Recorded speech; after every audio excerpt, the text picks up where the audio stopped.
So thank you again so much for coming. So your talk was essentially about presenting Jesus among other gods. How would you suggest presenting Jesus to those who have no God at all? Great question, because there's no point offering him as the divine expression of God if they don't even believe in God. You can have a long answer to this, you can have a short answer to this. Let me give you a short one. So rather than going to the MIT, we'll do it at Yale. Who is God? In the claims of the Bible, God is the personal, moral, infinite first cause of this world. He's the personal, moral, infinite being who is prior to this very world itself and the creator of the world.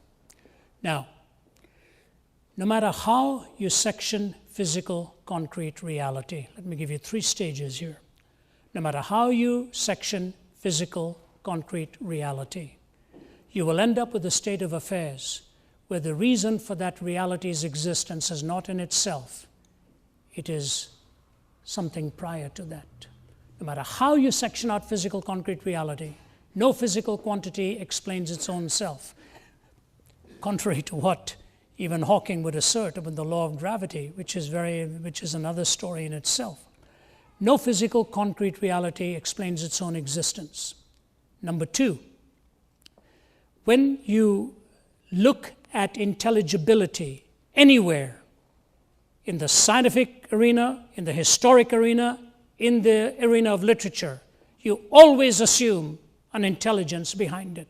For example, if you walked onto a different planet and you saw 10 million stones in a perfect triangle, you may reasonably conclude that over several billion years, that came together for whatever reason, but it came together. There's no reason to posit that somebody came and put those 10 million stones into a triangle. There's no reason for that. But if you walk 10 steps later, and I see a note saying, "Hi, Ravi. Did you bring any recipes? Any curry powder with you?" You know what? Even the Hi Ravi would have given me pause and said, "My goodness, how did these 6 letters come together?" There's no other way. You may as well try to explain the arrival of a dictionary because of an explosion in a printing press.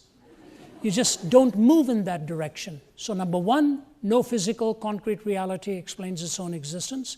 Number 2, anytime you see intelligibility, you see intelligence behind it. Take a look at this. I've been with Francis Collins 2 or 3 times. We've spoken together. We were together at Johns Hopkins. And Dr. Collins, who was one of the co-mappers of the human DNA, before I spoke, he spoke. And he showed a slide on the screen. On the left side of the screen was exposed, the right side covered. And he showed a magnificent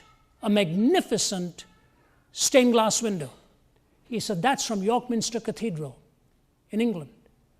Thousands of pieces in this brilliant design." It was fascinating to see. Then he uncovered the right side to show something even more spectacular. He said, "You know what you're looking at now?" He said, "A vertical section of the human DNA." And the audience just gasped at it. He said, 3.1 billion bits of information in there. He didn't say anything. He took a guitar and sang after that.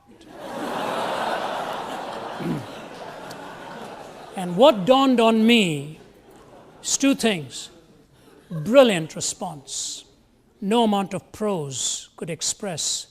It was only worship that could express at that point. But the second thing it dawned on me was this. There are 3 ways of looking at reality.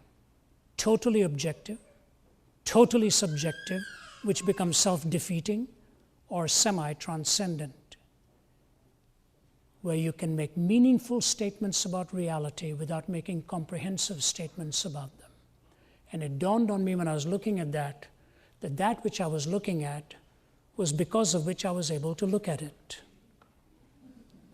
that which struck me in awe was that because of which I was capable of being awe-stricken.